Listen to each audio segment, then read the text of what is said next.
Hi there, this is Grandma Laurie. Thanks for joining me. Today's story is Ricky Eats Out. Ricky was getting ready to fix his dinner. It had been a long day, and he was tired. As he gathered his ingredients, he realized he was missing something. "Where'd my hamburger go?" he asked to no one in particular. Ricky had scored a hamburger earlier in the day. It was only half eaten, and it looked delicious.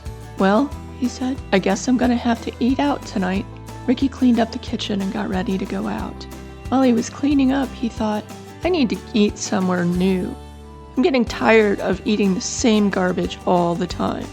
It was time for an adventure. Ricky decided to venture outside the city to see what was on the menu in the suburbs. To get there, he snuck onto a bus. He had heard the driver say he was going just outside the city, so he thought that was a good idea. Ricky waited for everyone to get off when the bus stopped and quickly ran down the stairs. "Ooh," Ricky said, "it's so pretty compared to the city." When he saw all the garbage cans neatly lining the street, he thought he was going to faint. It was a smorgasbord. Ricky started with the can closest to him. It was easy pickings because the householder had left the top open. There was so much to choose from. Ricky said to himself, "this chicken leg is delicious. I've never had anything like it." He moved on to the next house. There was a green can. He wasn't sure what it was, so he climbed on top. Bingo! It was the compost can, filled with edible delights. "These berries are so fresh," Ricky said, munching to his heart's delight. It took Ricky about half an hour to work his way down the street. Most of the cans were closed, so he either had to knock them over or pass them by. As he hit the last house, he noticed there was a hole in one of the cans. Score! Ricky saw some delicious things inside the can, so he climbed onto it and reached his hand way down. He couldn't see what he was grabbing since he had sunk into the trash. As he tried to pull, his hand got stuck. Oh no!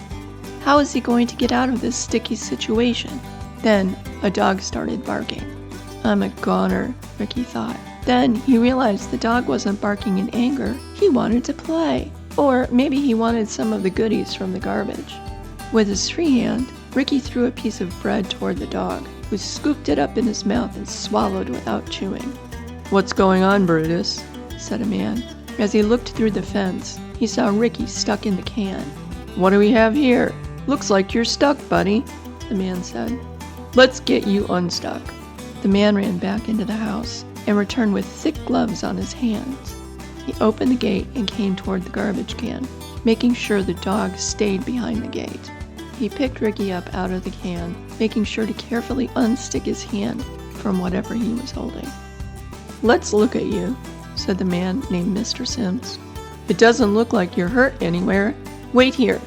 The man gently sat Ricky down on the porch, ran into the house, and returned with a can of wet dog food and a bowl. "Here, this is better for you than garbage," Mr. Sims said. Ricky sniffed the bowl. It smelled delicious. He dug in and ate until he couldn't move. He laid back on the porch and almost fell asleep. Mr. Sims gently picked Ricky up and placed him under a bush to sleep the rest of the night. As he drifted into deeper sleep, Ricky thought, "This was sure nice. It's quiet and safe. I might like living in the suburbs." He slept soundly. It had been a long day.